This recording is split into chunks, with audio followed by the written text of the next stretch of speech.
నమస్తే, welcome to Telugu రాజ్యం. ప్రస్తుతం మనతో పాటు ఉన్నారు ప్రముఖ రాజకీయ విశ్లేషకులు త్రిపురనేని చిట్టిబాబు గారు ఉన్నారు. సార్ నమస్తే. నమస్తే. ముఖ్యంగా ఏపీ విషయానికి వస్తే ఏపీలో రిసార్ట్స్ వర్సెస్ రాజకీయం.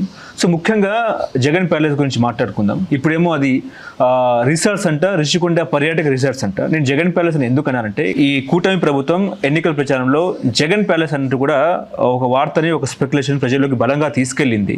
ఇప్పుడేమో నిన్న AP deputy CM Pawan Kalyan గారు ఆ ప్యాలెస్కి సందర్శించారు, రిషికొండ ప్యాలెస్ని.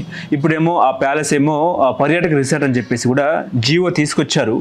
రిషికొండ సేవల్ని అందులో భాగంగా పర్యాటక రిసార్ట్స్ని వచ్చే శీతాకాలంలో బయటకు తీసుకొస్తామని కూడా మాట్లాడుతున్నారు.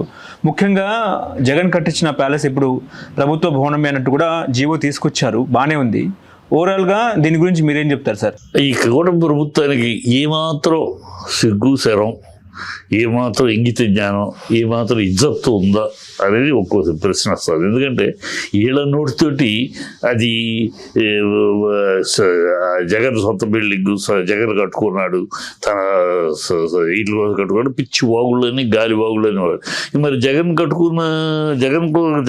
కట్టుకున్న దాంట్లో మీరు ఎట్లా దాన్ని ఇప్పుడు పర్యాటక జీవో ఇస్తారు అంటే?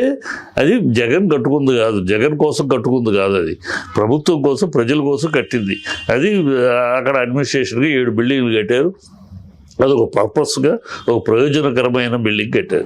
దాన్ని ఇష్టానికి మీరు మీ చేతిలో మీడియా ఉంది కనుక ఆ టైంలో బేవత్సంగా దాన్ని లేనిపోయిన అబద్ధాలతోటి దుమారాలు లేపి దాన్ని ఇవాళ చూసుకున్నాక ఈ బిల్డింగ్ కట్టేది మనం కనీసం ఇప్పుడు క్యాపిటల్ అంటున్నాం, కనీసం బిల్డింగ్ కూడా కట్టలేని పొజిషన్లో ఉన్నాము అని సిగ్గు తెచ్చి దాని నుంచి ఈ కట్టిన బిల్డింగ్ వీళ్ళకి అలవాటు అయిపోయింది. వీళ్ళు కట్టిన బిల్డింగ్ ఎవరితో మాది అంటాం, ఎవరికి పుట్టిన బిడ్డను మా బిడ్డ అంటాం, వీళ్ళకి అలవాటు.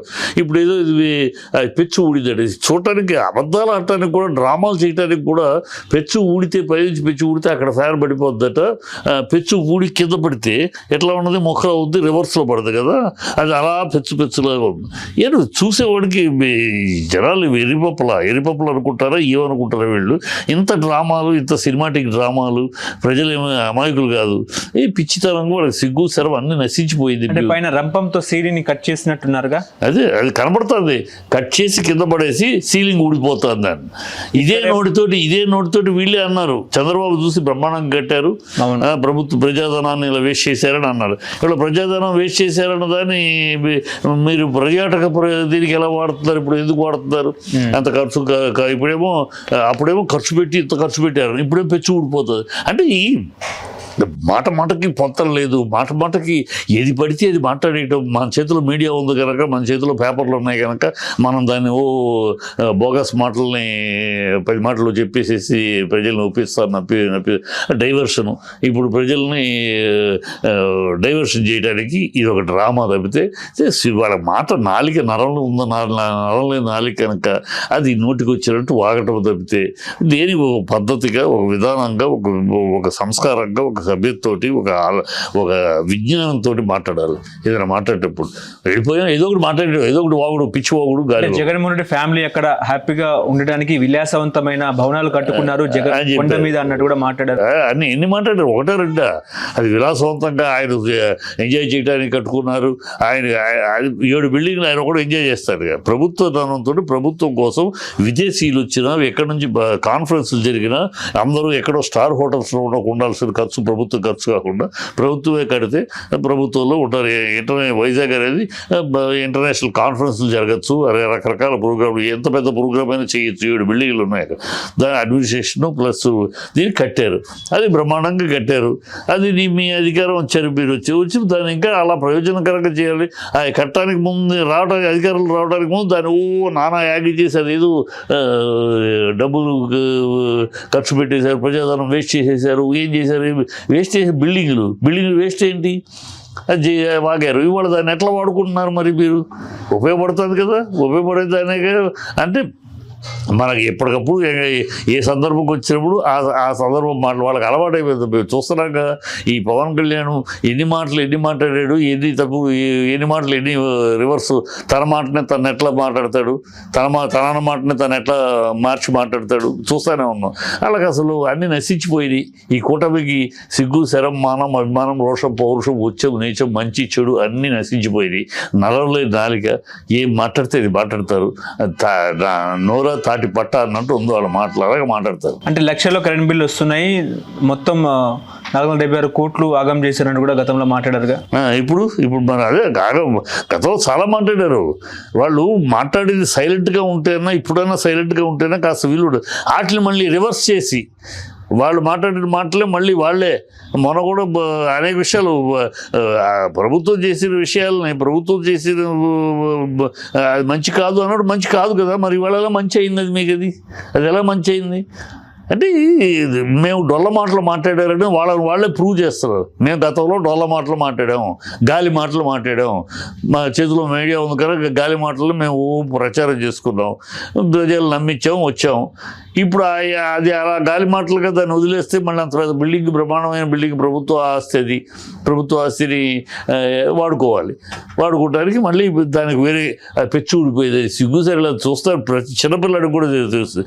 అది పెచ్చు ఊడితే, పెచ్చు పై అంత ఎత్తు నుంచి కింద పడితే అది పీసులు అవుద్ది. ఆ పెచ్చు అలాగూ అది కూడా పెచ్చు పడితే ఎట్లా పడిందంటే ముక్కలు అవుద్ది.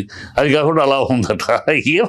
అంటే జనాలు ఏమనుకుంటున్నారు వీళ్ళు అర్థం కావట్లేదు. ఈ కూటమి చాలా సిగ్గు శరం లేదు, నశించిపోయిన ప్రభుత్వం ఇది. అంటే ఊడిన చోట కాకుండా వేరే చోట ఆ సీలింగ్ ఫ్యాన్ పడింది. పడుతుంది అద్దాలు కూడా పగులుతాయి రేపు. అద్దాలు కూడా నాశనం కాదు. వీళ్ళే చెప్పారు బంగారం ఇది చేశారు, అవి చేశారు, కాస్ట్లీ, ఇంత కాస్ట్లీ, జపాన్ నుంచి ఎక్కడ నుంచి తెప్పించేశారు అన్నీ మాట్లాడారు. ఇవాళ అవి పగిలిపోతానే అంటున్నారు మళ్ళీ వీళ్ళే. అంత నాశనకం అయితే మరి ఆ రోజు ఆ మాటలు ఎందుకు మాట్లాడారు, అంత ఖర్చు పెట్టారని? దాని మీద డబ్బులు ఎవరు తిందా ప్రభుత్వం? గతంలో తిన్నారు ఎవరు కనుక్కోండి.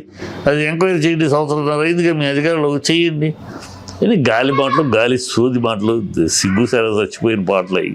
అంటే గతంలో కొండను దవ్వేశారు, కొండను దవ్వి మొత్తం ఆగం చేశారు, రియల్ ఎస్టేట్కు ఇచ్చేసారు అన్నట్టు మాట్లాడారుగా. అదే నవ్వాలా ఏడవాలో తెలియటం వీళ్ళు ఏమనుకోవాలి? వీళ్ళని అజ్ఞానులు అనుకోవాలా, అర్ధజ్ఞానులు అనుకోవాలా, అబద్ధాలు ఆరబోత అనుకోవాలా, అసహ్యమైన వ్యక్తిత్వాలు అనుకోవాలా, ఏమనుకోవాలి వీళ్ళని? అంత జిగుత్సాకరంగా ఉంది వీళ్ళ చేష్టలు, వీళ్ళ మాటలు. ఎందుకు నిన్న పవన్ కళ్యాణ్, బాబు గారు, చంద్రబాబు నాయుడు గారు, అదేవిధంగా లోకేష్ గారు కూడా విశాఖలోనే ఉన్నారు. కేవలం చంద్రబాబు నాయుడు గారి సారథ్యంలోనే ఆయన అటు వెళ్ళినట్ట అంటే అంటే చంద్రబాబు మీకు చంద్రబాబు తెలియజేట మీకు అర్థం కావట్లా. ఇలా ప్రజల్లో ఆభాసపాలు అయ్యే అనే విషయాలన్నీ చంద్రబాబు, లోకేష్ మాట్లాడరు, వాళ్ళిద్దరూ మాట్లాడరు. ఎందుకంటే ఇది పవన్ కళ్యాణ్తో మాట్లాడిస్తారు.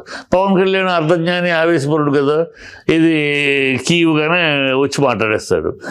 అతను ఏం మాట్లాడినా ప్రజలు, మనం ఏం మాట్లాడినా ప్రజలు అంగీకరిస్తారన్న ఒక భ్రమలో ఉన్నాడు. సమయం వచ్చినప్పుడు ప్రజలు చెప్తారు, అది వేరే విషయం.